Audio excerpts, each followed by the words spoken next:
Assalamualaikum warahmatullahi wabarakatuh. Waalaikumsalam warahmatullahi wabarakatuh. Alhamdulillahilladzi amarna bil ibadati wa amarna bil istiqamah. Asyhadu an la ilaha illallah wahdahu la syarika lah wa asyhadu anna Muhammadan abduhu wa rasuluh.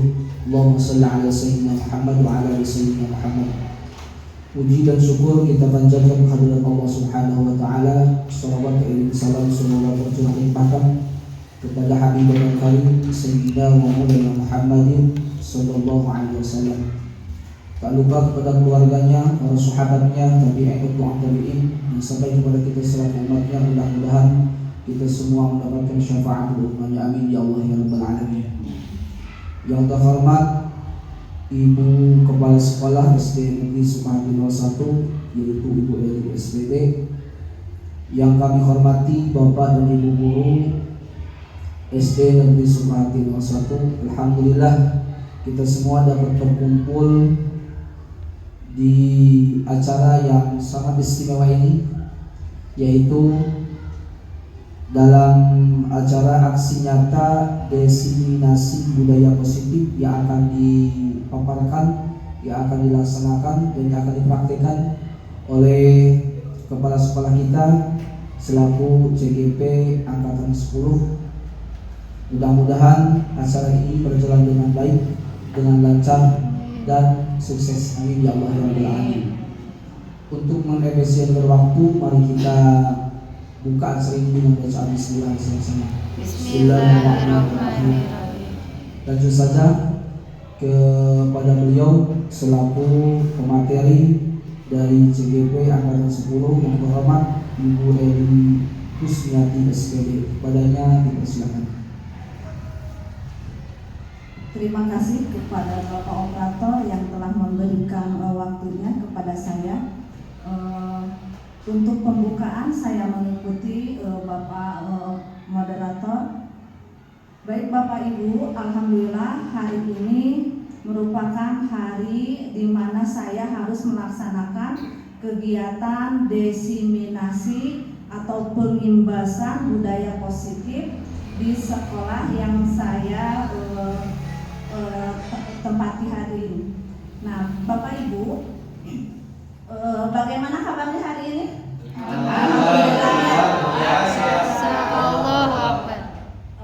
Saya paham sekali bahwa kegiatan hari ini kita mengikuti berbagai kegiatan yang sangat padat sekali. Untuk itu saya ucapkan terima kasih yang sebesar-besarnya Bapak Ibu sudah dapat meluangkan waktunya untuk mengikuti kegiatan dari CGP saya, yang merupakan ini adalah aksi nyata yang harus saya lakukan, di mana beberapa waktu yang lalu saya telah mempelajari modul 1.4, yaitu tentang budaya positif. Baiklah Bapak Ibu, Bapak Moderator, silakan boleh kembali ke tempatnya. Terima kasih. Baik Bapak Ibu, untuk supaya kita lebih semangat, lebih fokus dalam mengikuti pengimbasan yang saya laksanakan hari ini, alangkah lebih baiknya kalau kita sedikit refresh dulu supaya kita fokus mengikuti kegiatan pada hari ini. Baiklah, kita akan melakukan ice breaking ya. Bapak Ibu siap? Siap. Untuk itu saya mohon untuk berdiri. Berdiri.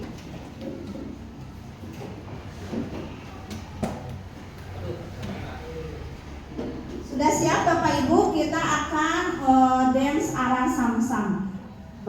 Boleh sambil diperhatikan videonya dan diikuti gerakannya. Siap.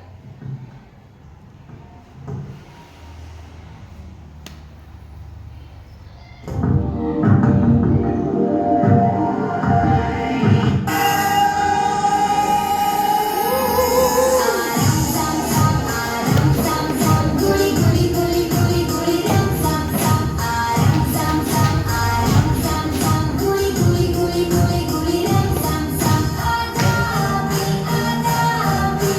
guli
Ibu, hari ini saya akan melaksanakan diseminasi atau pengimbasan dari budaya positif. Ini merupakan modul terakhir pada CGP ini, adalah modul 1 ini yang terakhir, yaitu modul 1.4, di mana membahas tentang budaya positif. Bapak, yuk kita senyum sebentar selama 30 detik saja. Boleh sambil lihat-lihatan sama teman di sebelahnya, boleh. Boleh sambil lihat-lihatan ya. Untuk supaya ini kita terbiasa dengan bahwa dengan wajah yang berseri, dengan wajah penuh senyuman, itu mencerminkan kepribadian kita yang selalu happy. Ya, itu akan menunjukkan bahwa kita adalah orang yang ramah dari mimik wajah yang kita tampilkan. Sudah, Ibu, senyum-senyumnya sudah? Sudah. Nah, jangan sampai hilang senyuman dari Bapak Ibu. Terima kasih Bapak Ibu. Baiklah Bapak Ibu, untuk mengawali kegiatan diseminasi ini, supaya kegiatan ini berjalan dengan baik, dengan lancar, maka kita perlu membuat kesepakatan dulu. Mau seperti apa diseminasi yang kita lakukan pada hari ini agar kegiatan ini berjalan dengan lancar.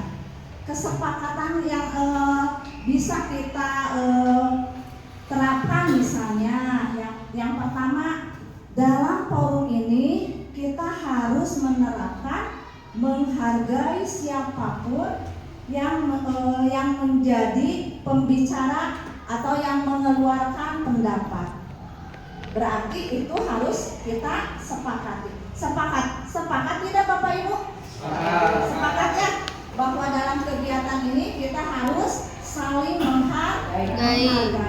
Nah, silakan Bapak Ibu mau seperti apa lagi kegiatan pada hari ini agar kegiatan ini berjalan dengan lancar. Selain saling menghargai, apalagi yang bisa membuat kegiatan ini berjalan dengan lancar? Kerjasama boleh.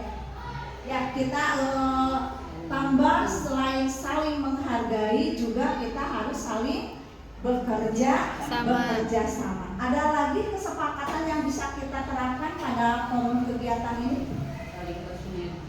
Saling bersinergi. Ada lagi yang lain? Fokus terhadap materi, boleh. Nanti kita rangkum mana yang lebih kita prioritaskan. Apakah boleh sambil main HP? Tidak. Berarti kita sepakati ya. HP-nya tidak usah dimatikan, silakan saja di silent. Siapa tahu pada di tengah kegiatan ini ada hal-hal yang penting yang menghubungi Bapak dan Ibu. Silakan HP-nya untuk di silent supaya kegiatan ini bisa berjalan dengan lancar. Selain HP di silent, apakah kita boleh sambil makan dan minum misalnya? Minum boleh. Minum boleh, minum. Boleh ya, silakan. Soalnya tadi kegiatan kita padat sekali, siapa tahu dari Bapak Ibu belum ada yang sarapan. Silakan saja makan, tetapi dengan aturan ya Bu, tidak murah timbel, tidak ya Bu ya. Boleh kalau cemilan atau permen boleh. Minum juga silakan ya. Takutnya di tengah perjalanan kita mengikuti kegiatan ini Bapak Ibu haus, silakan. Berarti kita sepakati ya bahwa kegiatan pada hari ini kita sepakat bahwa yang pertama saling menghargai pendapat orang lain, menghargai orang yang berbicara. Kemudian juga kita sepakat untuk saling bekerja sama. Silakan saling melengkapi, misalnya kalau ada pendapat-pendapat dari rekan guru semuanya. Kemudian yang tadi dilontarkan tadi, kita sepakat bahwa semuanya kita harus fokus terhadap materi yang dipaparkan supaya kita mendapat ilmunya dari hasil diseminasi hari ini. Next. Ibu bahwa pada materi budaya positif ini ada beberapa konsep-konsep inti yang harus kita pahami bersama. Bahwa sebagai seorang guru yang baik itu harus memiliki kemampuan dalam mewujudkan budaya positif di sekolah. Budaya positif tersebut dapat dijalankan dengan menerapkan konsep-konsep inti. Nah, di sini diantaranya ada 6 konsep inti yang harus kita pahami bersama-sama untuk menjalankan budaya positif di sekolah. Yang pertama yang harus kita pahami yaitu tentang disiplin positif. Kemudian yang kedua yaitu tentang motivasi perilaku manusia. Yang ketiga keyakinan sekolah atau keyakinan kelas. Kemudian yang keempat kebutuhan dasar manusia. Dan yang kelima posisi kontrol restitusi. Dan yang terakhir adalah segitiga restitusi. Mungkin dari tampilan ini ada kata-kata yang kita masih belum familiar dengan kata-kata tersebut. Tapi insya Allah setelah nanti kita pahami bersama istilah-istilah tersebut, kita akan mengetahuinya bersama-sama. Next. Baiklah Bapak Ibu, kita akan memahami tentang disiplin positif. Pernahkah Bapak Ibu mendengar, mungkin pasti sering mendengar istilah disiplin. Bapak Ibu bisa menjelaskan sedikit apa itu disiplin sebelum kita lanjut ke disiplin positifnya? Ya, silakan. Disiplin itu Punten Ibu, pakai ini biar. Sok Pak. ya, setidaknya disiplin itu menurut saya adalah bisa menempatkan sesuatu pada tempatnya. Itu secara umum. Ya, jadi disiplin itu bisa menempatkan sesuatu pada tempatnya atau bisa ya intinya itu. Jadi ketika seorang misalkan waktunya sekolah jam 7, ya waktunya jam 7 ya harus jam 7. Ketika bangun pagi jam 4, waktunya jam 4 subuh, misalkan ada subuh itu jam 5 atau jam 4.30, ya harus tepat. Jadi harus sesuai dengan tempatnya. Itu istilahnya, biasanya. Ya, terima kasih. Barangkali dari yang lainnya ada yang mau menambahkan?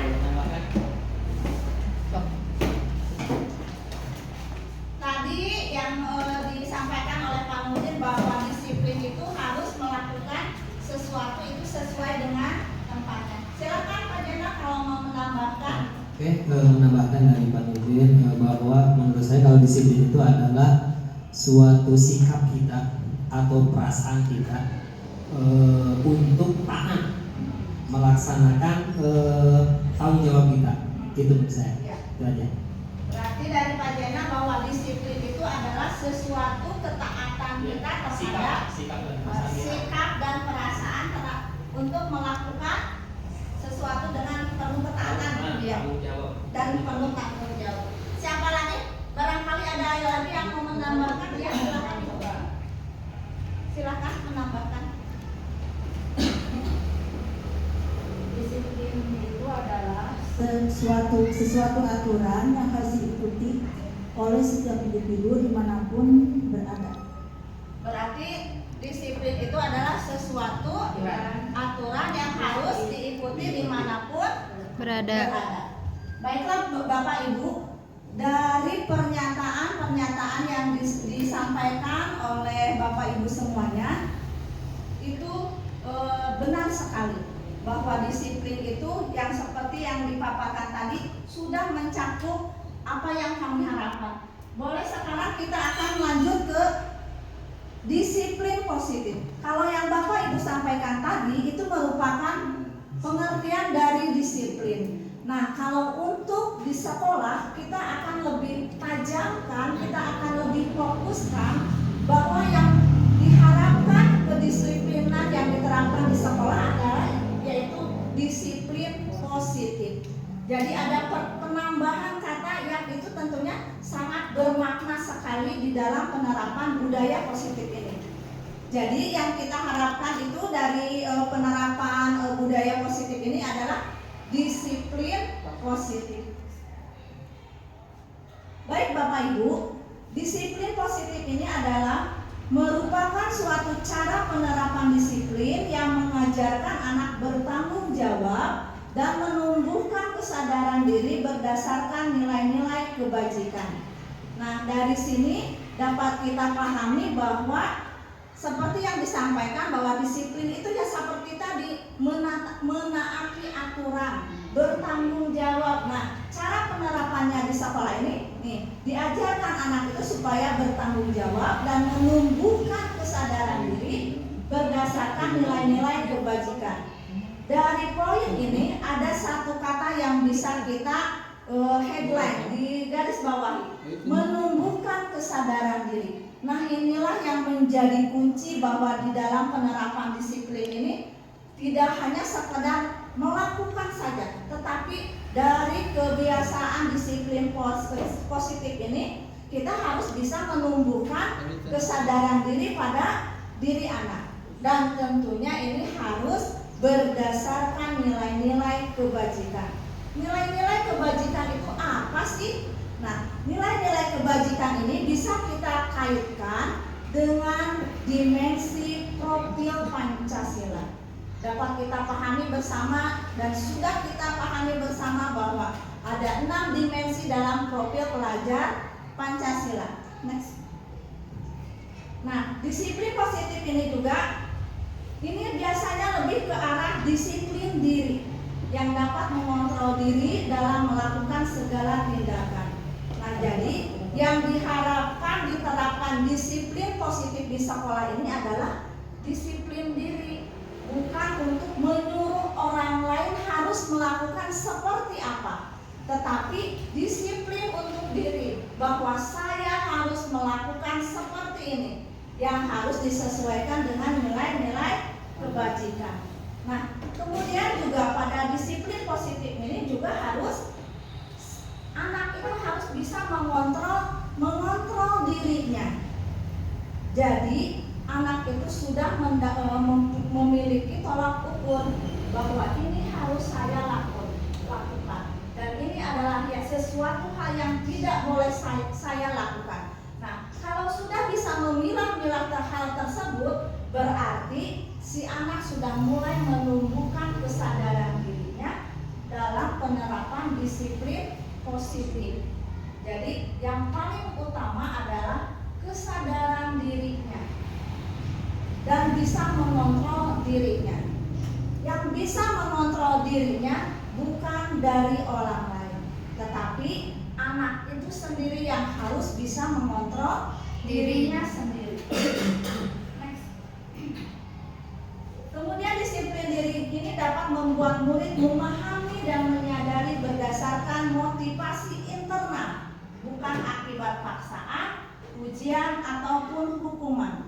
Nah, dari pernyataan ini kita pahami bersama bahwa dalam menerapkan disiplin diri ini si anak harus melakukan tindakan atau perbuatan itu tidak boleh karena ada hukuman, tidak boleh karena ada paksaan ataupun karena pujian. Misalnya ada anak yang terlambat sekolah. Nah, anak selalu datang tepat waktu dengan alasan takut karena mendapat hukuman. Nah, kalau hal seperti ini terjadi, berarti anak tersebut belum memiliki disiplin diri, karena hal yang dilakukannya itu motivasinya masih berasal dari luar, karena takut adanya hukuman, karena takut adanya paksaan atau dipaksa harus sekolah. Nah, kalau anak berangkat ke sekolah karena disuruh, karena dipaksa, nah berarti disiplin diri pada anak tersebut itu belum tumbuh. Ataupun ini selain hukuman atau paksaan, kita kita juga biasanya suka memberikan pujian atau penghargaan. Silakan kamu pergi ke sekolah, nanti misalnya sama orang tuanya dikasih hadiah. Nah, itu juga misalnya kalau anak itu datang ke sekolah karena ingin mendapatkan imbalan, karena ingin mendapatkan pujian, ingin dikatakan anak yang baik, ingin dikatakan anak yang tepat waktu. Nah, ini juga belum bisa dikatakan sudah menerapkan disiplin positif, karena ini si anak ini belum melakukan sesuatu karena kedisiplinan yang berasal dari dirinya. Nah, Bapak Ibu, seperti saya sampaikan tadi bahwa disiplin positif ini harus menumbuhkan 6 dimensi karakter yang terdapat di dalam profil pelajar Pancasila. Yang pertama, Bapak Ibu, apa? Dimensi yang pertama, Beriman dan bertakwa terhadap Tuhan Yang Maha Esa dan berakhlak mulia. Mulia. Kemudian yang kedua apa, Bapak Ibu? Mandiri. Yang ketiga, yang keempat, Gotong royong. yang kelima, yang keenam, coba dari 6 karakter ini ada yang bisa menjelaskan? Poin yang pertama, beriman, bertakwa kepada Tuhan Yang Maha Esa dan berakhlak mulia. Nilai-nilai seperti apa sih yang ada pada dimensi yang pertama ini? Beriman, bertakwa kepada Tuhan Yang Maha Esa dan berakhlak mulia. Ada yang bisa menjelaskan sedikit saja? Beriman, bertakwa kepada Tuhan Yang Maha Esa dan berakhlak mulia. Ini sepertinya bukan sesuatu hal yang asing ya buat kita, karena ini sangat sering kita dengar. Silakan Pak Jena mau menjelaskan sedikit. Oke, izin Bu. Beriman bertakwa kepada Tuhan Yang Maha Esa, menurut hemat saya di sini adalah bagaimana dikaitkan dengan siswa, Bu ya. Siswa itu bisa menjalankan kewajibannya, terutama ibadah menurut agamanya masing-masing. Terus yang kedua, bisa juga menghargai antar sesama teman atau rekan yang berlainan agama. Itu aja, Bu. Terima kasih, benar sekali apa yang disampaikan oleh Bapak Ajena bahwa beriman, bertakwa kepada Tuhan Yang Maha Esa dan berakhlak mulia itu diantaranya yaitu bisa menjalankan ibadahnya sesuai dengan keyakinannya masing-masing. Nah, di sini ada kata berakhlak mulia. Seperti Pak Jena sampai betul bahwa di dalam berakhlak mulia itu salah satu diantaranya yaitu bisa saling menghargai dengan sesama teman.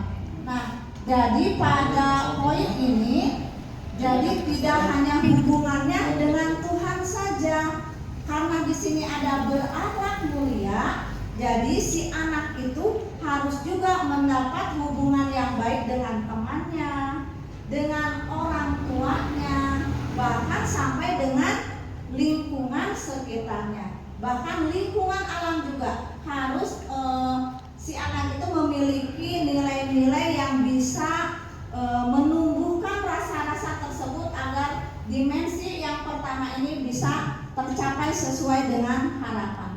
Kemudian yang mandiri, poin mandiri. Mandiri seperti apa sih yang harus dimiliki oleh anak, terutama untuk siswa SD mungkin pasti akan berbeda halnya dengan mandiri yang dimiliki oleh siswa SD dengan mandiri yang dimiliki oleh siswa SMP atau SMA. Ada yang bisa mencontohkan mandiri seperti apa? Bu Cucu, silakan, mandiri seperti apa? Bisa mengembangkan potensi sendiri, menggali atau mengeksplorasi pengetahuannya. Terima kasih luar biasa Bu Cucu ya, masih semangat untuk mengikuti kegiatan kegiatan ini saya haturkan terima kasih banyak sekali. Di tengah keadaan yang masih sakit ya Bu ya, Ibu masih semangat untuk mengikuti kegiatan-kegiatan yang ada di sekolah. Betul ya, salah satu di antaranya yaitu sikap yang mencerminkan sikap mandiri itu, misalnya kalau untuk kelas 1 bisa dilihat dari hal-hal yang sangat kecil dan sangat sederhana sekali. Misalnya kalau anak kelas 1 itu biasanya belum full mandiri, mereka biasanya harus mendapatkan bantuan dari orang yang lebih dewasa. Di antaranya hal yang sangat sederhana sekali. Misalnya kalau anak kelas 1 itu kalau menggunakan baju, biasanya kalau seragam itu ada kancingnya. Nah, kita bisa mulai menerapkannya dengan mulai sedikit-sedikit untuk memberikan contoh cara mengancingkan Baju.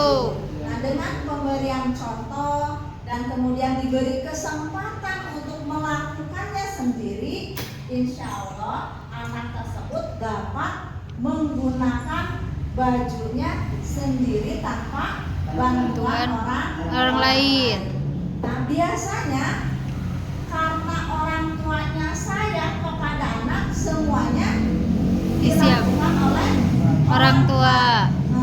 Dipakaikan bajunya, dikancingkan bajunya. Itu mungkin kalau memakai sepatu, kalau ada talinya mungkin ya Bu ya. Ditalikan sepatunya sama orang tua. Untuk orang tua mungkin itu bukan sesuatu hal yang salah, karena mereka sangat sayang kepada anaknya. Tetapi hal yang dilakukan tersebut kalau dilakukannya terus-menerus, nanti akan berdampak yang kurang baik terhadap anaknya. Jadi kalau selalu dibantu di dalam melakukan segala hal, lama-kelamaan akan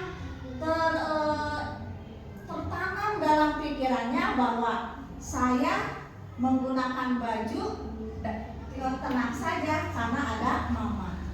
Saya menggunakan sepatu tenang saja, nanti juga ada yang memakaikan mama. Nanti lama-lama si anak menjadi ketergantungan dan akan bersikap manja, betul Bu? Ya. Nah, dari hal tersebut kita bisa memahami bahwa ternyata kasih sayang kalau dilakukannya tidak tepat akan memiliki dampak yang kurang baik kepada anaknya. Yang asalnya kita sayang, alasannya bagus karena ingin supaya cepat, supaya tidak terlambat ke sekolah mungkin ya. Ternyata kalau terus-terusan dilakukan seperti itu, nanti dampaknya akan kurang baik terhadap anak menjadi ketergantungan, dan sikap mandiri itu tidak akan tumbuh di dalam diri anak. Anak akan selalu bergantung kepada orang lain. Takutnya kedepannya si anak jadi tidak mandiri, selalu ingin mendapatkan bantuan dari orang lain. Nah, sejatinya sebagai guru kita juga harus mulai menanamkan rasa tanggung jawab kepada anak-anak kita, bahwa anak-anak kita itu harus memiliki tanggung jawab di dalam melakukan berbagai hal, baik itu hal yang kecil maupun hal-hal yang di dalam kegiatan pembelajaran. Pernah ada seperti ini pengalaman, kalau misalnya guru memberikan tugas kemudian dikerjakan sama siswanya, sama anak-anaknya, kemudian si tugas itu kan harus dinilai sama guru.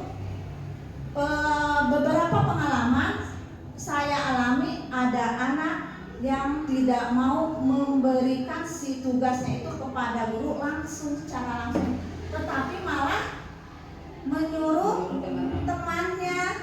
Nah, dari hal ini kita sebagai guru juga tidak bisa membiarkan hal-hal ini terus berjalan. berjalan, karena ini akan berdampak berkepanjangan nantinya, yang nantinya akan selalu takutnya si anak ini selalu merendahkan orang lain, karena biasanya anak yang menyuruh ini ada nilai-nilai yang membuat dia saya merasa lebih dari teman-temannya.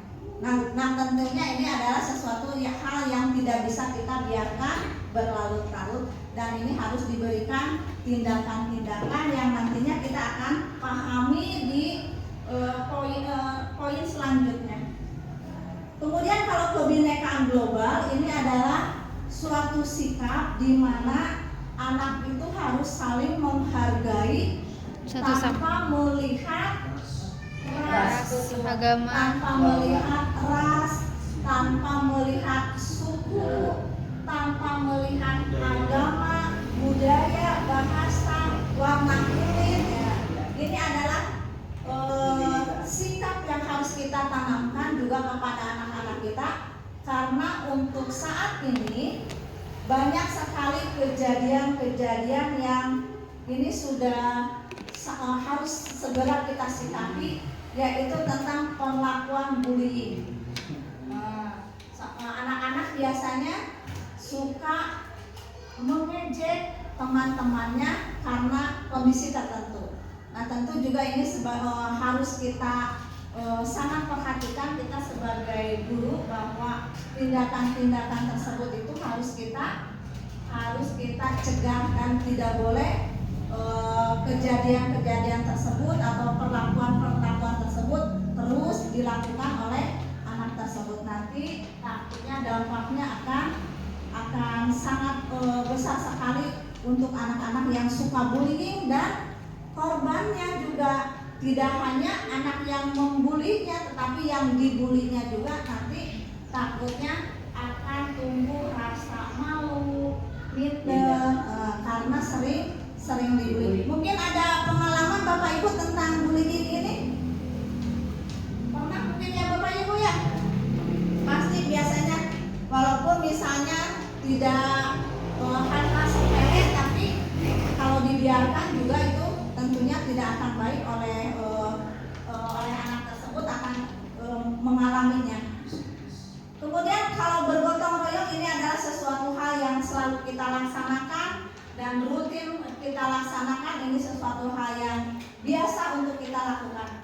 Atau kalau di dalam kegiatan pembelajaran kelompok ya Bu ya, pembelajaran kelompok di mana semua siswa harus saling bekerja sama, berkolaborasi, supaya bisa mencapai tujuan yang diharapkan. Kemudian kreatif ini adalah salah satu tindakan di mana anak itu harus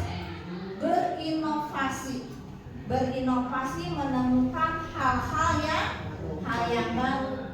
Tidak hanya hal yang baru juga, bisa juga anak-anak itu bisa memodifikasi dari barang yang sudah ada, dimodifikasi. Nah itu juga termasuk salah satu hal yang kreatif yang bisa dilakukan oleh anak-anak kita. Dan tentunya ini kreativitas ini tidak bisa asal-asalan. Kalau kita misalnya mengarahkan anak-anak itu, memberikan kesempatan kepada anak-anak, kreativitas dari anak-anak tersebut akan tergali, dan tentunya ini akan berdampak sekali terhadap kualitas anak tersebut, di mana kemampuan berkreativitasnya kalau kita arahkan, kalau kita gali, mungkin akan menjadi sesuatu hal yang bisa membanggakan buat dirinya, bahkan untuk sekolah. Kemudian bernalar kritis ini adalah kemampuan siswa di dalam berpikir atau memecahkan suatu masalah atau solusi. Jadi mereka sudah bisa mengambil keputusan yang tepat di dalam menghadapi masalah-masalah yang mereka hadapi. Next slide. Baiklah Bapak Ibu, nah Di dalam disiplin positif ini tentunya ada hal-hal yang mengapa mereka melakukan hal-hal tersebut. Ada 3 jenis, ini tentunya ada yang mendorong anak-anak tersebut melakukan perbuatan yang mereka lakukan. Ini kita akan bahas di dalam motivasi perilaku manusia. Bapak dan Ibu, ada 3 motivasi perilaku manusia. Yang pertama yaitu motivasi karena untuk menghindari ketidaknyamanan atau hukuman. Kemudian juga ada motivasi karena mereka ingin mendapatkan imbalan atau penghargaan dari orang lain. Kemudian yang ketiga yaitu motivasi karena mereka ingin menjadi orang yang mereka inginkan dan menghargai diri sendiri dengan nilai-nilai yang mereka percaya. Dari ketiga motivasi ini, motivasi yang paling rendah adalah motivasi yang pertama. Jadi anak melakukan sesuatu itu karena menghindari ketidaknyamanan atau menghindari hukuman. Ini adalah level motivasi yang paling rendah.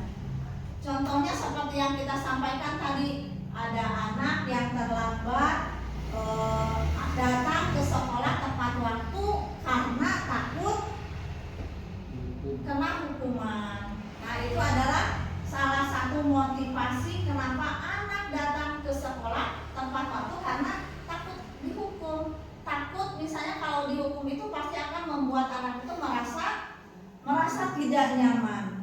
Nanti kalau dihukum nanti teman-temannya pada lihat, malu. Nah, ini pasti akan membuat anak itu merasa tidak nyaman.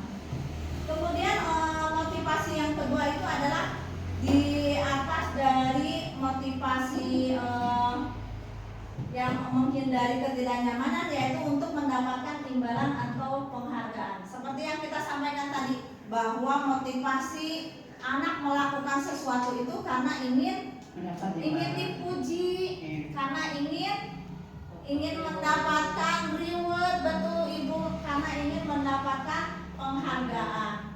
Kalau kita misalnya di dalam kelas, kadang suka ada anak-anak yang baik sekali kepada kita, tetapi kita juga harus telusuri apa motifnya anak tersebut melakukan perbuatan hal-hal yang baik tersebut. Apakah karena di hadapannya ada gurunya sehingga anak tersebut ingin dipuji, ingin mendapatkan pujian dari gurunya, atau ingin juga misalnya anak-anak melakukan perbuatan yang baik itu karena ingin mendapatkan penghargaan. Penghargaan itu kan tidak hanya berupa barang saja ya Bu ya, kita bisa menyampaikannya dengan ucapan ataupun dengan gerakan. Kan biasanya kita memberikan pujian itu dengan good atau memberikan jempol, atau kita juga bisa memberikan dengan tepuk tangan. Nah, jangan sampai karena sering-seringnya kita memberikan penghargaan tersebut itu, si anak jadi melakukan sesuatu itu karena ingin mendapatkan pujian saja, karena ingin mendapatkan imbalan saja dari orang lain. Nah, ini juga kita harus telusuri apa motivasi anak itu melakukan perbuatan baik. Kemudian selanjutnya yaitu inilah motivasi yang kita harapkan bersama-sama. Kalau anak melakukan sesuatu itu ya karena ingin menjadi orang yang mereka inginkan dan menghargai diri sendiri dengan nilai-nilai yang mereka percaya. Jadi anak itu melakukan perbuatan yang baik ya karena sudah menyadari bahwa mereka itu ingin menjadi dirinya sendiri. Kemudian juga ingin menerapkan nilai-nilai positif yang mereka percayai. Nah, inilah motivasi yang kita harapkan yang bisa kita tumbuhkan ke anak-anak kita, bahwa motivasi yang paling kita harapkan yaitu ingin menjadikan anak-anak itu menyadari tentang dirinya, menghargai dirinya dan dengan nilai-nilai yang mereka percaya. Baiklah Bapak Ibu, untuk konsep inti yang selanjutnya yaitu keyakinan sekolah atau keyakinan kelas.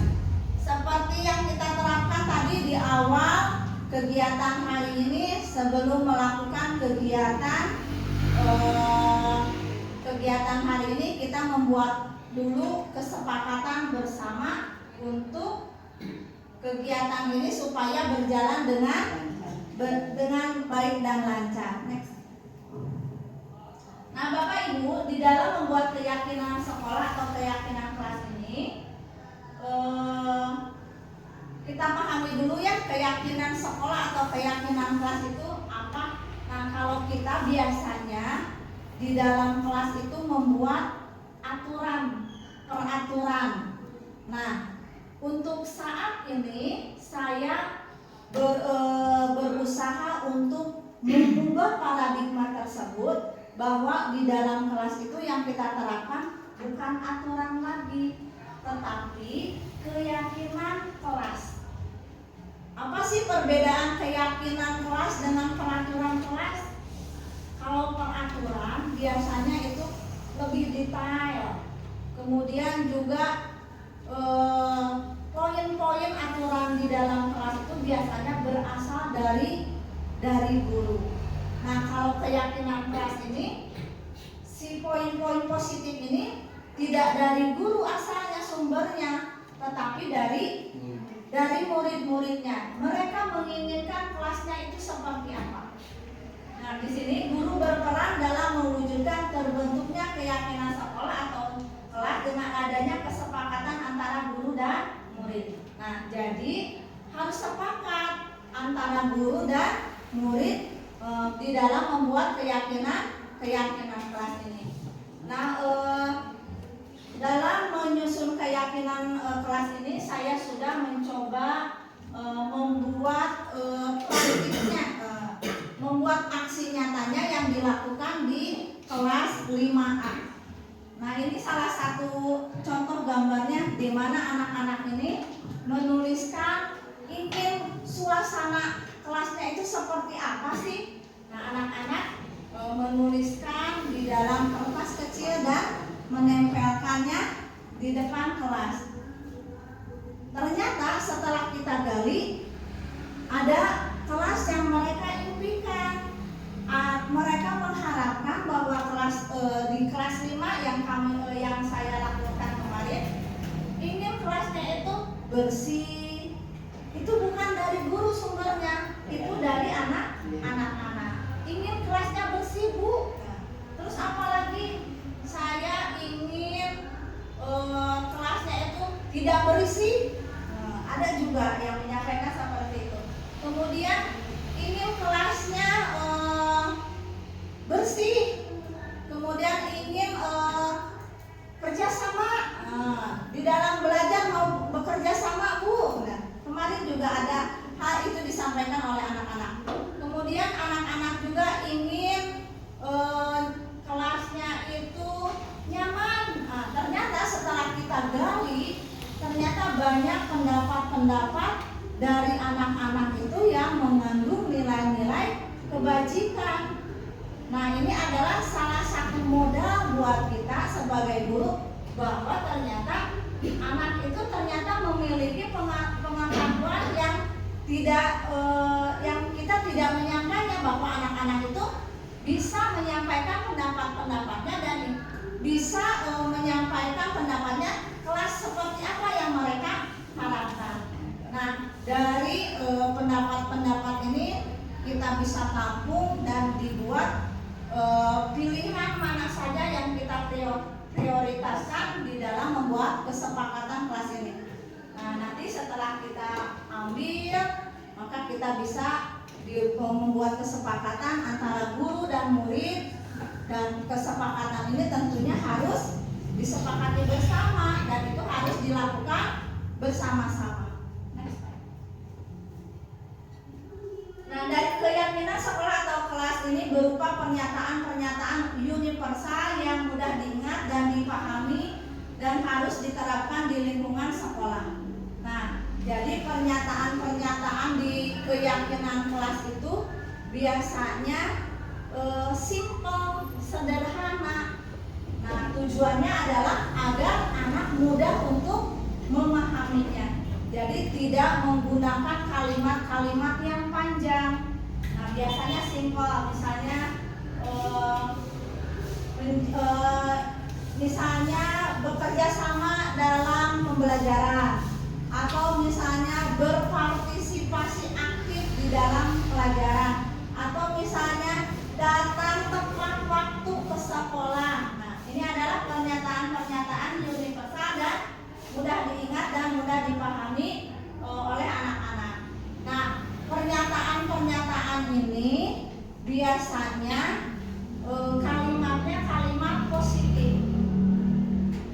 Kalau kalimat negatif misalnya, tidak boleh membuang sampah sembarangan.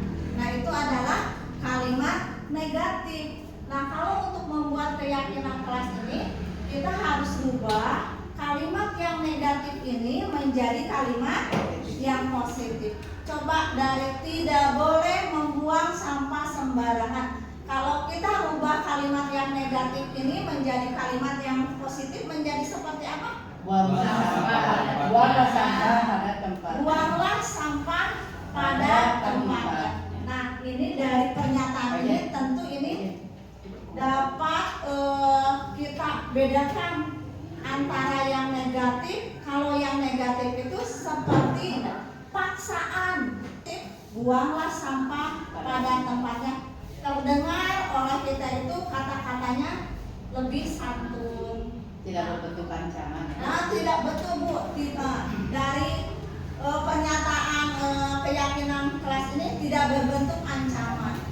Kalau biasanya kalau anak-anak kalau ada sedikit penekanan, tidak boleh, jangan ya, kan takutnya anak itu jadi merasa dirinya terancam, takut, seperti yang disampaikan juga tadi motivasinya, Ya. merasa menghindari ketidaknyamanan. Betul Bapak Ibu ya. Jadi pernyataan dari keyakinan kelas ini adalah pernyataannya harus berbentuk kalimat yang positif, menghindari kalimat-kalimat yang negatif.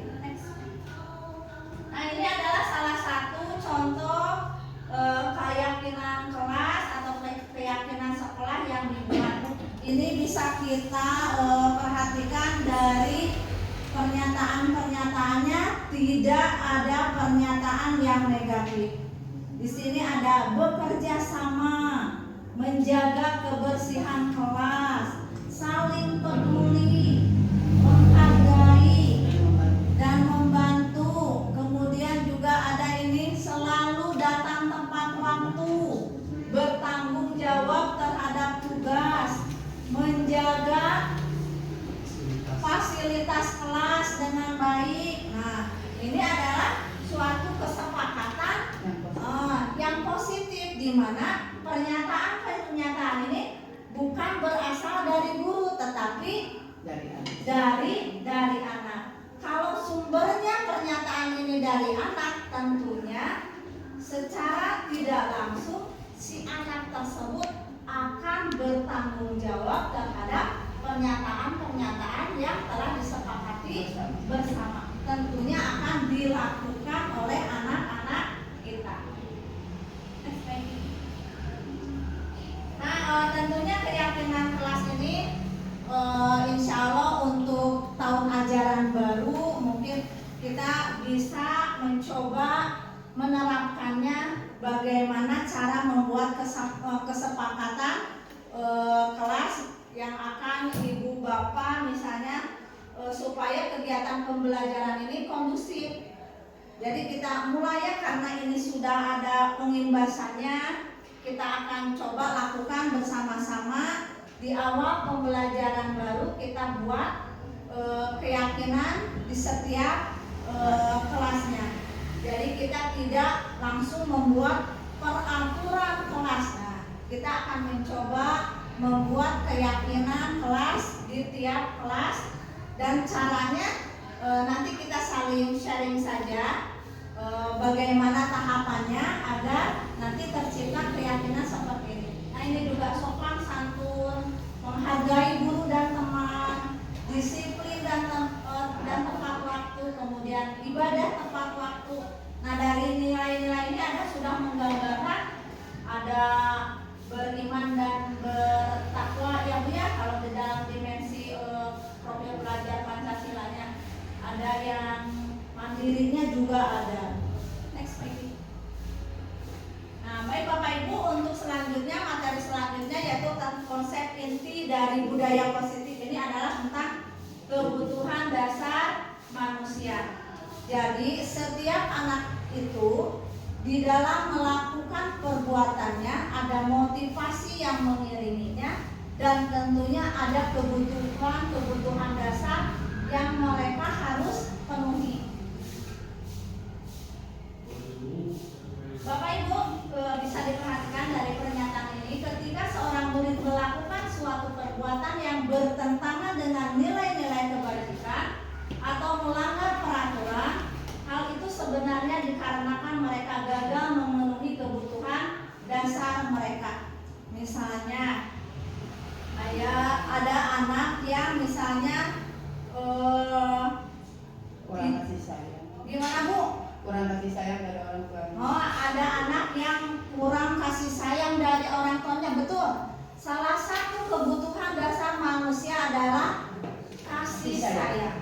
Nah, dari kurangnya kasih sayang ini biasanya akan berdampak terhadap tindakan-tindakan anak tersebut di dalam kehidupannya sehari-hari. Bisa dicontohkan Bu, apa tindakannya karena kurang kasih sayang dari orang tuanya? Anak yang suka ngeyel kelas, ribut gitu. Biasa. Mengganggu orang yang Nah, sepertinya ada cerita fakta ini, fakta di lapangan seperti yang Ibu alami terhadap si Bara. anak Bara ya. Boleh diceritakan Bu? Bara seperti apa kelakuannya atau tindakannya di dalam kelas? Silakan Bu. Saya mengibaratkan kelas saya ya, kelas 3. Punya murid yang bernama Albara. Albara itu suka mencari perhatian karena mungkin satu, nggak tahu latar belakangnya ya, mungkin karena bapaknya mungkin di rumahnya katanya nggak bekerja gitu, terus mamanya yang kerja. Kalau ada apa-apa suka ngeyel. Sama teman-temannya juga dia suka bilang, aku dibully, padahal nggak dibully, dianya aja yang memang mencari perhatian saya gitu, terutama gurunya ya. Terus anak-anak yang lain kan suka ngomong, Bu, ini anak gimana nih katanya.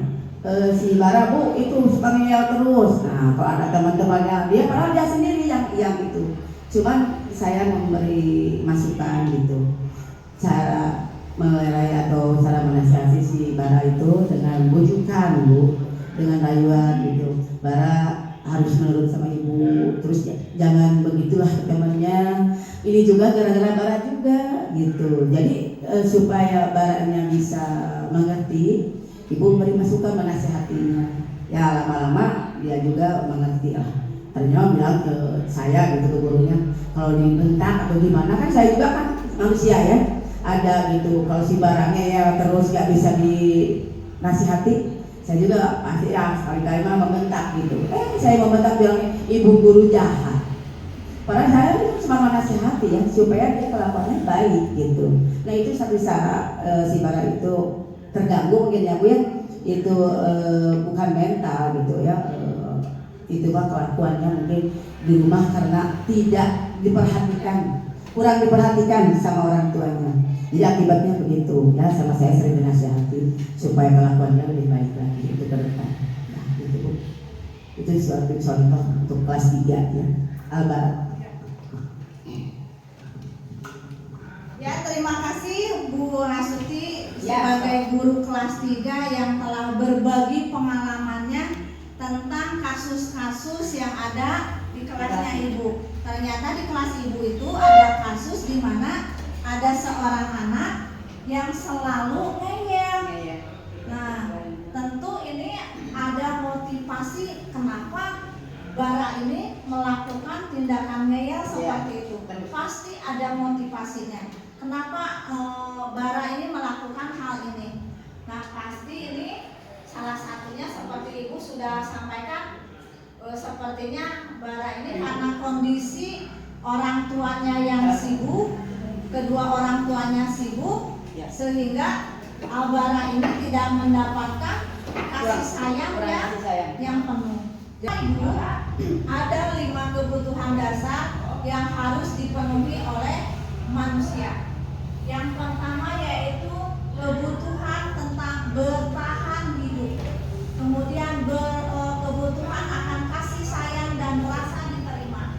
Kemudian juga kebutuhan penguasaan. Kemudian juga kebutuhan kebebasan. Dan yang terakhir yaitu kebutuhan kesenangan. Nah, seperti yang kasus tadi Bara alami, ada kebutuhan dasar Bara yang tidak terpenuhi, yaitu kebutuhan dasar manusia pada poin yang kedua, yaitu kebutuhan dasar tentang kasih sayang dan rasa diterima. Nah, jadi apa yang dilakukan Bara ini, ada satu kebutuhan dasar yang tidak terpenuhi, sehingga Bara ini melakukan tindakan-tindakan yang ingin dia itu selalu diperhatikan, selalu ingin yang pertama diperhatikannya. Nah, karena ini ada kebutuhan dasar Bara yang tidak terpenuhi. Nah, kalau kebutuhan dasar bertahan hidup, contohnya apa Bapak Ibu? Survive ini, bertahan hidup. Nah, tentunya sebagai seorang manusia, agar bisa bertahan hidup, ada kebutuhan secara fisik, betul ya Bu ya?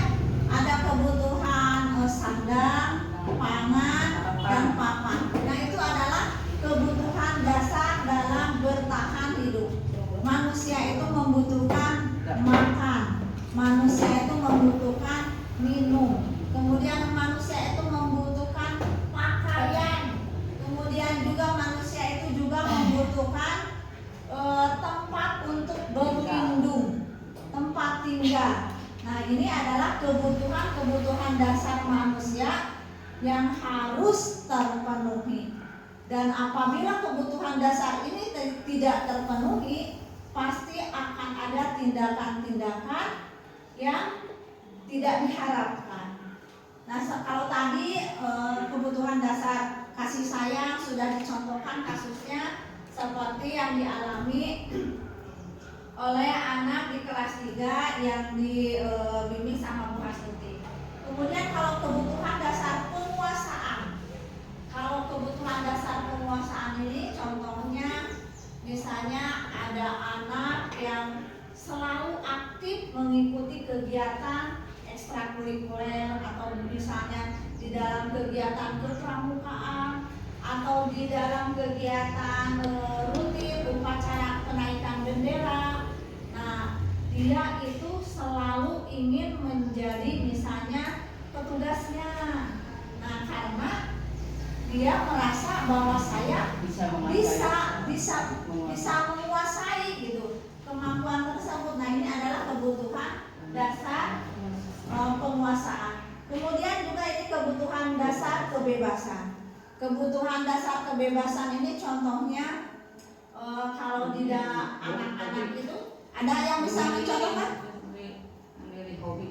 Betul Bapak, betul Ibu, betul sekali. Jadi anak-anak itu tidak bisa kita paksa, misalnya kalau di sekolah kamu harus mengikuti kegiatan ekstrakurikulernya pramuka, kamu harus mengikuti kegiatan ekstrakurikulernya olahraga. Nah, dari ini kita menyadari bahwa ada kebutuhan dasar manusia itu tentang kebebasan, bahwa anak itu tidak bisa kita kekang, tidak bisa kita diberikan kebebasan untuk menentukan suatu pilihan. Dan tentunya kita sebagai orang dewasa, sebagai guru, di dalam pemilihan keputusan ini tetap harus memberikan kelebihan-kelebihannya kalau mengikuti ini, kekurangannya. Nah, jadi si anak itu bisa menentukan pilihannya itu sesuai dengan minat dan bakat. Kemudian kebutuhan dasar manusia tentang kesenangan hampir sama dengan minat dan bakat juga ya, tidak boleh dipaksakan. Kemudian kesenangan juga di sana di dalam pembelajaran, setiap anak itu memiliki cara belajar yang berbeda-beda. Ada anak yang di dalam belajarnya itu senang kalau misalnya melihat sesuatu harus ditampilkan materinya. Tetapi ada juga anak-anak itu yang dengan mendengarkan saja, indera pendengarannya yang digunakan, mereka juga bisa cepat untuk menyerap pelajarannya. Tetapi ada juga anak-anak itu yang cara belajarnya itu harus dengan bergerak. Nah, berarti kita nih harus memfasilitasi anak-anak tersebut dengan gaya belajar mereka supaya mereka senang di dalam belajar. Contohnya apa? Bapak Ibu, di sini ada studi kasus di mana ada seorang guru wali kelas 6 sedang bingung menghadapi ulah salah satu murid di kelasnya yang bernama Andi. Beberapa anak telah mengeluhkan Andi yang sering meminta bekal makan siang mereka dengan paksa. Menghadapi situasi seperti itu, apa yang anda itu Bu? Anda lakukan? Apa yang akan anda lakukan apabila menghadapi kasus seperti ini? Ada seorang anak yang suka memaksa minta bekal kepada temannya. Nah, kita sebagai guru kira-kira apa yang akan kita lakukan? Pemilik sok maksa-maksa Bu. Kalau suka ada yang memaksa minta bekal makanan, kalau kita tahu berarti kan kita tidak bisa tinggal diam saja. Ada tindakan-tindakan yang harus kita lakukan. Bisa diberikan nasihat. Atau apa lagi Bu? Kalau benar Bapak Ibu ya, untuk saat ini kita harus menghindari yang namanya hukuman, harus dihindari. Nanti kita akan belajar di materi selanjutnya itu tentang segitiga restitusi. Nah, setelah dikonfirmasi oleh gurunya, ternyata ada alasan-alasannya kenapa Andi ini melakukan tindakan suka memaksa minta bekal terhadap temannya. Setelah dikonfirmasi ternyata lapar. Ternyata dia meminta bekal makanan secara paksa itu karena dia lapar dan orang tuanya tidak membawakannya bekal makan siang. Nah, berarti ada kebutuhan dasar manusia ini yang tidak terpenuhi oleh Andi, yaitu kebutuhan untuk bertahan hidup. Next. Kemudian alasan yang kedua, selain dia lapar, dia juga merasa senang jika temannya selalu memperhatikan dia. Nah, ketika melaporkan tindakannya itu, dia merasa senang karena diperhatikan oleh teman-temannya. Nah, berarti ini ada satu kebutuhan dasar manusia yang tidak terpenuhi oleh Andi, yaitu tentang kebutuhan kasih sayang dan rasa diterima. Next. Kemudian alasan yang ketiga yaitu karena temannya jadi takut dengan dia dan tidak menuruti keinginannya.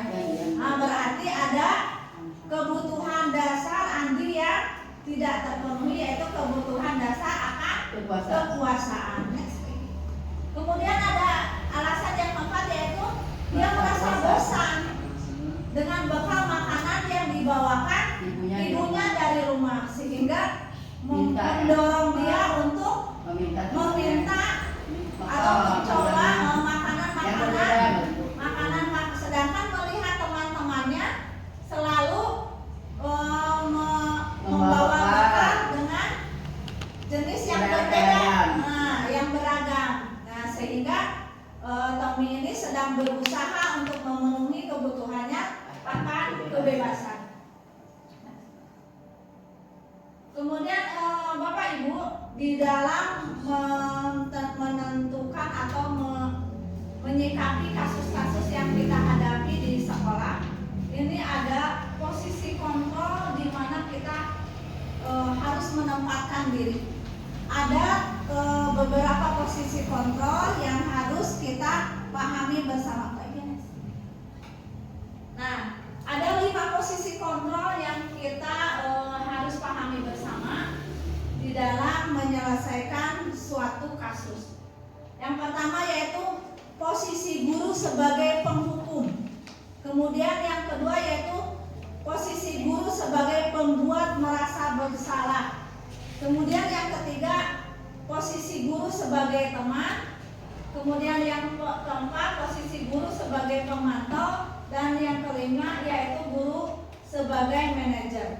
Dari kelima posisi ini, posisi yang paling harus kita hindari adalah posisi yang pertama dan yang kedua.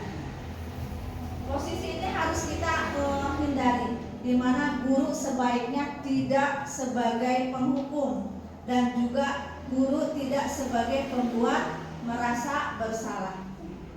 Karena kalau kita lakukan ini akan memberikan dampak yang negatif terhadap anak. Kemudian ini kalau kita memposisikan diri guru sebagai penghukum ini, dampaknya bisa berdampak jangka panjang. Contohnya seperti ini.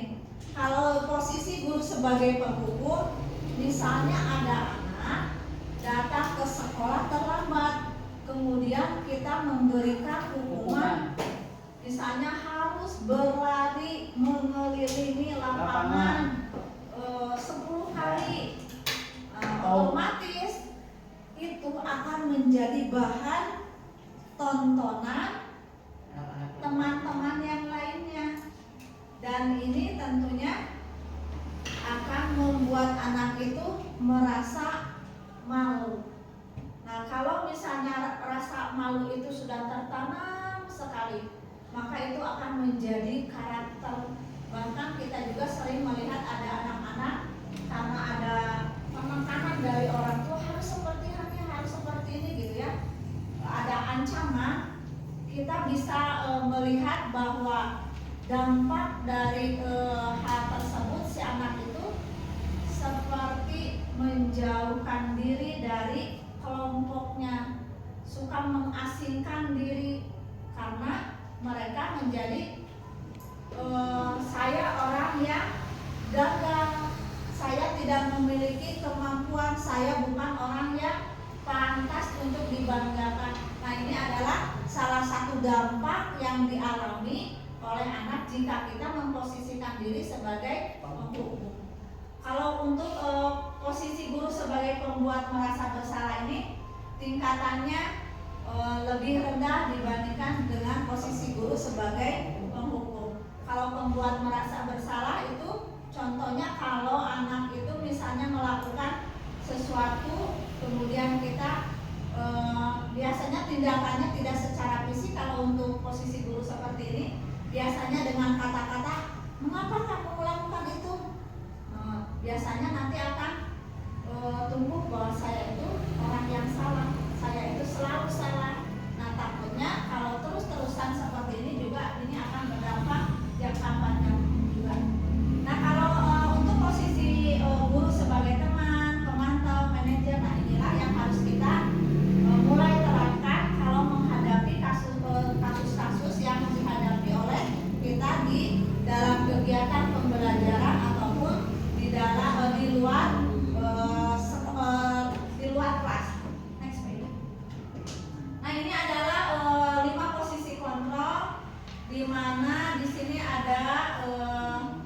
identitas gagal ini untuk menghindar sebagai penghukum, posisi kontrol guru sebagai penghukum, ada posisi kontrol sebagai pembuat rasa bersalah.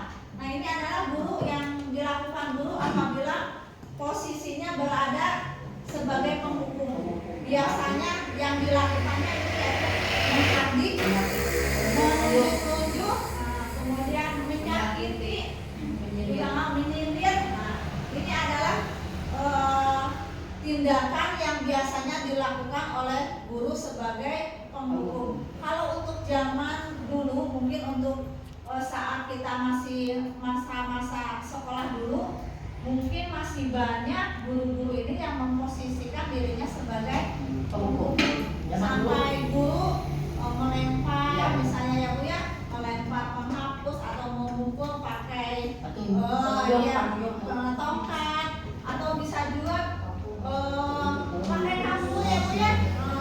Ada yang dilempar sama itu penghapus. Nah, kalau dulu masih ada yang dilakukan guru apabila misalnya anak didiknya sedang belajar, kemudian dilempar. Nah, itu adalah salah satu tindakan guru yang memposisikan dirinya sebagai penghukum. Jadi biasanya tindakan-tindakan ini cenderung menyakiti anak ini.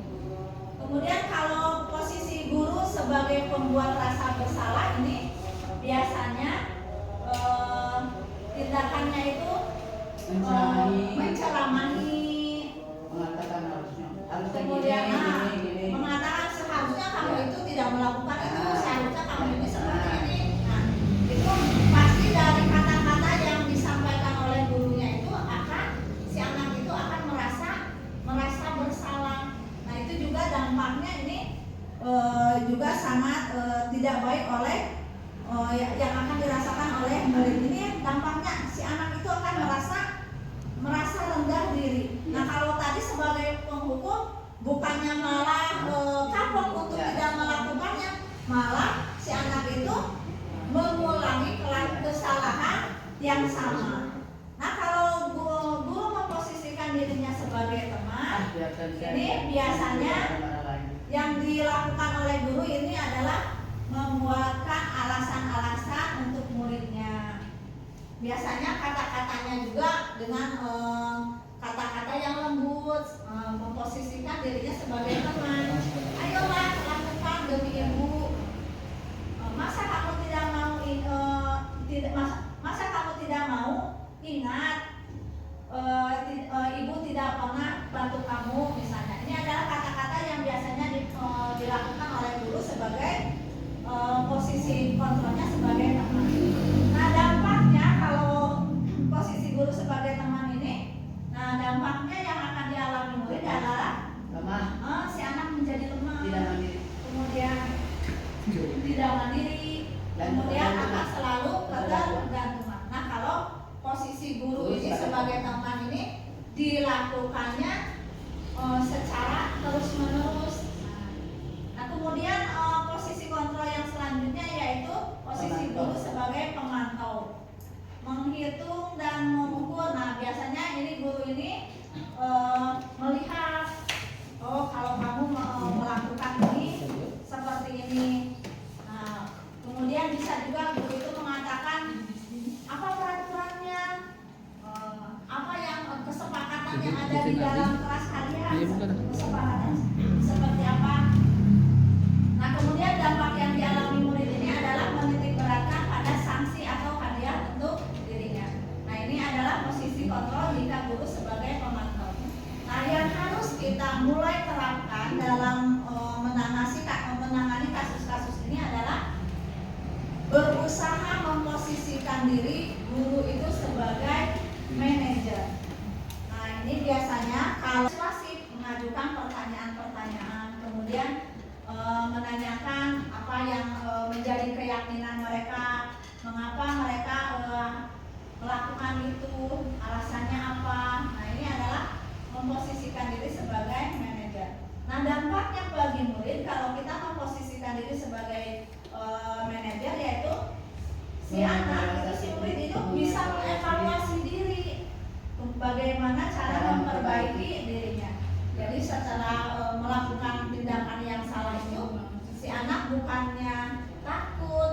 anaknya rendah diri, tetapi si anak itu bisa mengevaluasi dirinya, oh bahwa tindakan yang saya lakukan itu salah dan saya harus mencoba untuk memperbaikinya. Nah, itulah yang diharapkan dari 5 posisi kontrol ini. Nah, baik Bapak Ibu, dari 5 posisi kontrol ini tentunya kita sebagai guru itu harus menggunakan posisi kontrol sebagai manajer. Itulah yang harus kita terapkan kepada siswa-siswa kita yang menghadapi kasus-kasus di sekolah.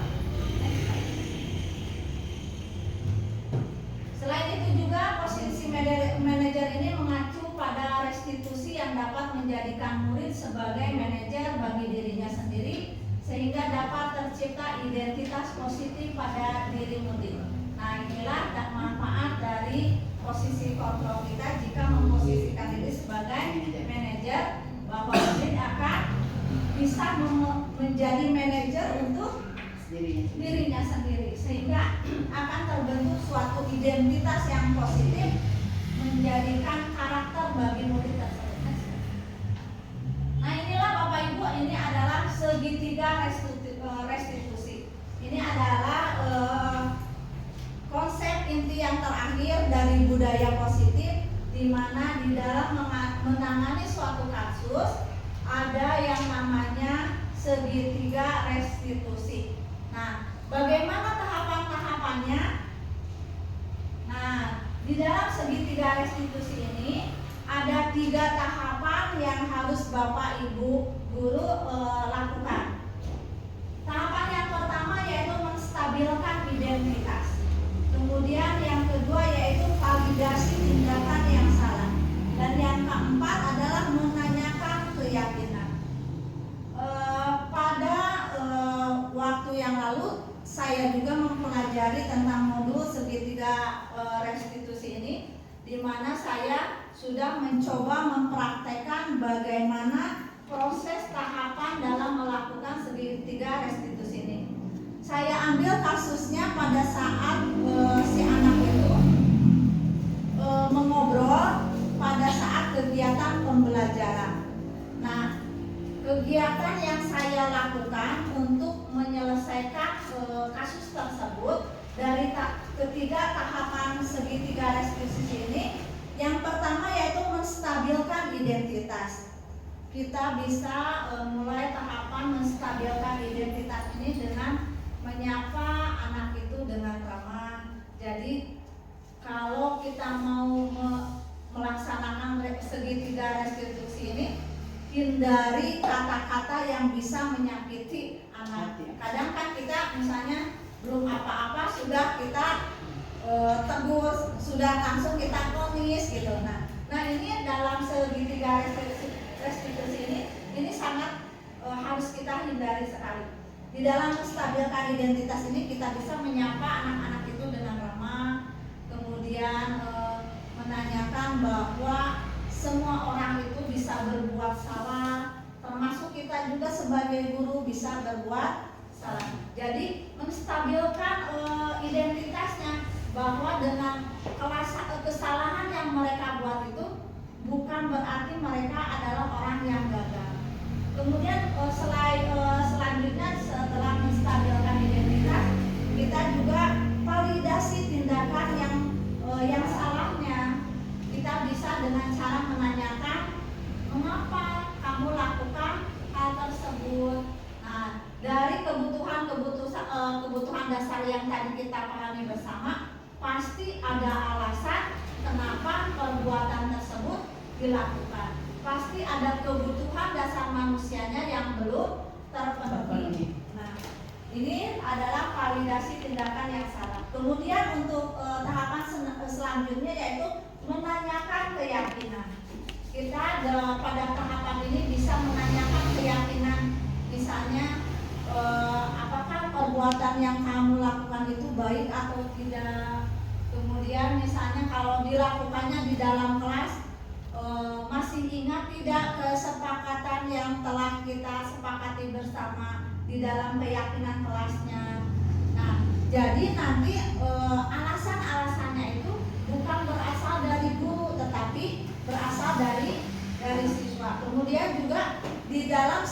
segitiga restitusi ini pada tahapan menanyakan keyakinan ini kita memberikan tindakan, tidak untuk memberikan solusi. Di posisi ini kita memberikan pilihan, kamu akan memperbaikinya atau tindakan untuk memperbaikinya, tindakan apa yang akan kamu ambil. Jadi nanti si anak yang akan memberikan solusi untuk dirinya di dalam menyelesaikan permasalahannya. Nah,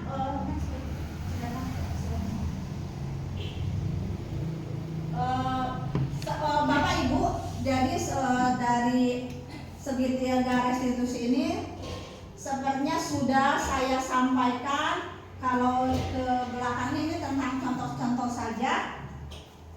Mungkin segitiga restitusi ini adalah materi yang terakhir pada pengimbasan budaya positif di sekolah kita. Mungkin ada yang mau ditanyakan Bapak Ibu, silakan, atau ada yang mau menyimpulkan atau membuat refleksi dari kegiatan hari ini. Saya persilahkan. Boleh? Silakan. Mungkin saya tadi tidak menyimak ya Bu, masalah apa Restitusi. Oh ya, restitusi. Nah, itu saya masih bingung apa itu restitusi Bu. Nah. Ya. Jadi restitusi itu adalah suatu tindakan seorang guru di dalam menyelesaikan suatu kasus yang dihadapi oleh peserta didiknya. Jadi ada tahapan-tahapannya dari restitusi ini. Ada yang namanya segitiga restitusi, di mana segitiga restitusi ini terdiri dari 3 tahapan. Yang pertama yaitu menstabilkan identitas, yang kedua yaitu validasi rasa bersalah, kemudian yang ketiga yaitu menanyakan keyakinan. Nanti bisa kita bahas lagi bersama untuk lebih memahami segitiga restitusi ini. Kita fokus misalnya dibuat dalam satu contoh kasus yang dialami oleh anak-anak kita di kelas atau di sekolah, dan kita coba tahapan-tahapannya seperti apa di dalam membuat restitusi ini, sehingga nanti solusinya yaitu bukan dari guru solusi yang dipilih oleh anak itu, tapi solusi itu akan datang dari anak tersebut, sehingga akan menyadari bahwa tindakan itu mereka lakukan salah dan akan memperbaikinya. Demikian Bapak ya. Jadi kalau restitusi itu penyelesaian masalah dalam mencari solusinya itu bukan berasal dari guru, tetapi solusi itu munculnya dari anak tersebut. Jadi mereka yang akan memperbaiki tindakan-tindakan mereka yang salah. Demikian Bapak, mudah-mudahan dapat dipahami. Mungkin yang lainnya apabila ada yang mau ditanyakan lagi. Sepertinya sudah cukup. Baiklah Bapak Ibu, saya ambil kesimpulan bahwa di dalam penyelenggaraan di satuan pendidikan ini kita harus sudah mulai membiasakan tentang budaya positif. Nah, budaya positif ini bisa kita lakukan di dalam pembelajaran maupun pada pembiasaan-pembiasaan yang ada di sekolah dengan merujuk kepada 6 dimensi profil pelajar Pancasila. Karena itulah tujuan yang akan kita capai untuk menjadikan peserta didik kita itu memiliki karakter profil pelajar Pancasila. Demikian Bapak Ibu untuk kegiatan diseminasi budaya positif di SD Sukahati 01 ini. Terima kasih atas atensinya. Mudah-mudahan kegiatan kegiatan hari ini menambah ilmu dan mudah-mudahan juga kita bisa mengaplikasikannya di kegiatan kita ke depan. Kita bertekad bersama-sama, kita bergerak bersama-sama untuk memajukan SD Sukahati 01 ini menjadi sekolah yang berkualitas. Terima kasih Bapak Ibu guru semuanya, mohon maaf atas segala kekurangannya. Billahi taufiq wal hidayah. Wassalamualaikum warahmatullahi wabarakatuh. Waalaikumsalam.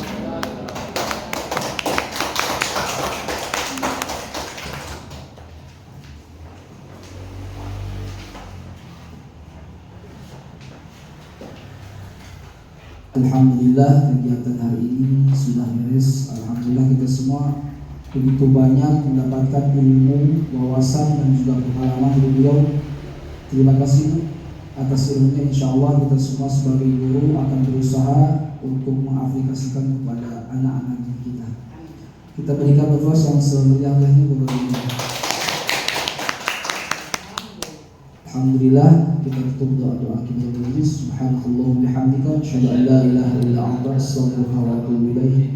Kurangnya mohon maafkan. Assalamualaikum warahmatullahi wabarakatuh. Waalaikumsalam warahmatullahi wabarakatuh. Perkenalkan, nama saya Linda, saya adalah guru kelas 4. Saya selaku peserta diseminasi yang telah disampaikan Ibu Eli, merasa sangat terbantu tentang mengetahui beberapa poin penting tentang kesepakatan kelas. Kemudian di kemudian hari saya akan menerapkan tentang kesepakatan kelas, kemudian juga tentang posisi guru yang harus dilakukan di kelas, dan juga melaksanakan tentang segitiga retribusi yang telah saya pelajari pada diseminasi kali ini. Terima kasih Bu Eli materinya. Wabillahi taufiq wal hidayah. Wassalamualaikum warahmatullahi wabarakatuh.